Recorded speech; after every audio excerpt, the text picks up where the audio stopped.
This tick, smaller than a pinpoint, sent a young boy to the hospital for weeks. If we could just help one person get treatment sooner or recognize the symptoms sooner, everything that we went through would be worth it. We'll show you the warning signs to seek emergency treatment.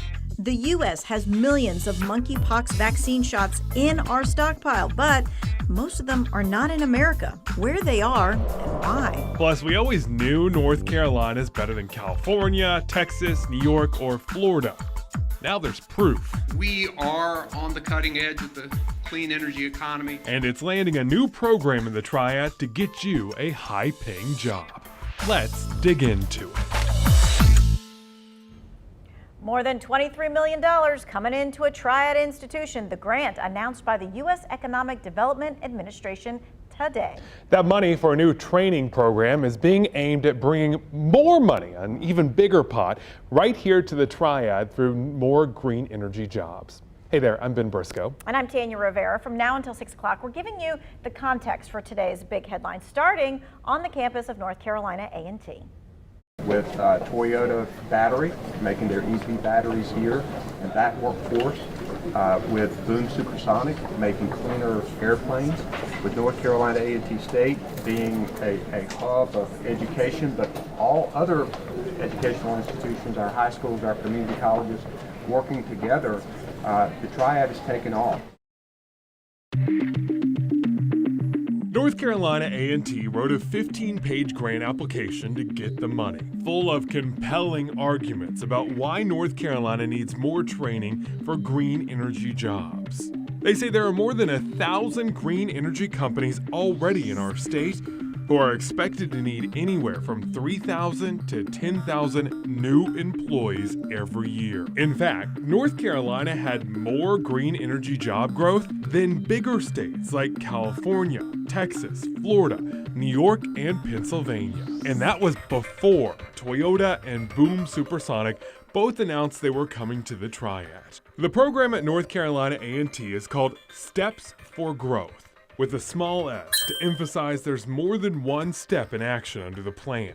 They will work with community colleges across the state, with each region focusing on a different part of clean energy. The Triad will focus on clean energy vehicles, working with Guilford Tech, Forsyth Tech, Alamance County Community College, and Rockingham County Community College.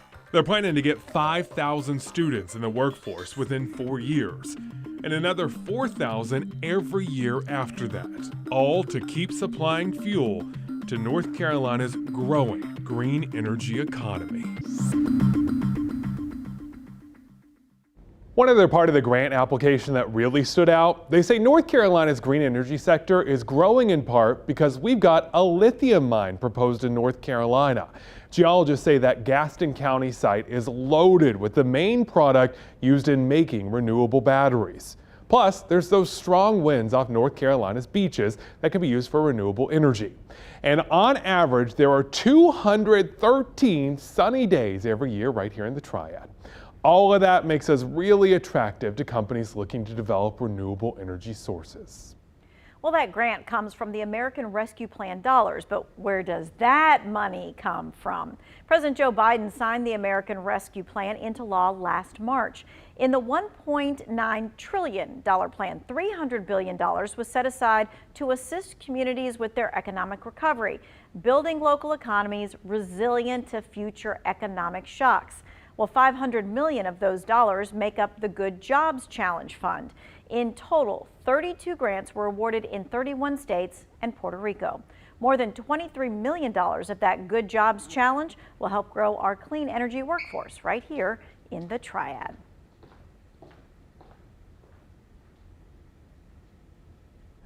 As North Carolina gets this green energy job training program, President Biden has made it clear that he would like the country's lawmakers to take climate action. In a speech last month, he discussed taking executive action to combat climate change. He also announced $2.3 billion in funding to help infrastructure against natural disasters worsened by climate change. As president, I have a responsibility to act with urgency and resolve when our nation faces clear and present dangers. And that's what climate change is about. It is literally, not figuratively, a clear and present danger. Extreme weather disrupts supply chains, causing delays and shortages for consumers and businesses. Climate change is literally an existential threat to our nation and to the world. Well, the effects of climate change can be seen really all around, from more raging wildfires to catastrophic flooding. Half of humanity is in the danger zone from floods, droughts, extreme storms, and wildfires. No nation is immune. Researchers say with current emissions, within 50 years, 2 billion people could experience an annual average temperature of more than 84 degrees.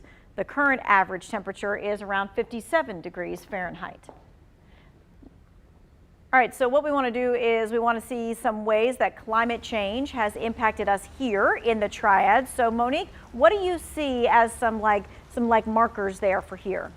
Well, and certainly in climate change, what we've seen in these prolonged flooding events have been one thing, notably that a lot of these levees at flooding locations all across the North Carolina area have started to break, which is not a good sign, meaning we're getting so much rainfall. And I want to just flip gears, though. I did some digging and not only talking about what climate change impacts we're seeing, but the successful things we're also doing here in North Carolina when it comes to this climate change agenda. So I did some digging with Climate Central and found that our solar energy production is really healthy in North Carolina, and more specifically in the central Piedmont. Now, here are some numbers, and I'm going to just break it down real simply for you because I know it gets busy and confusing when you see all of this. So the electricity that's been generated has been about 2,200 megawatt hours between the last, say, couple of days, right? Well, what does that mean? That would roughly charge up to almost 200 million smartphones across the area,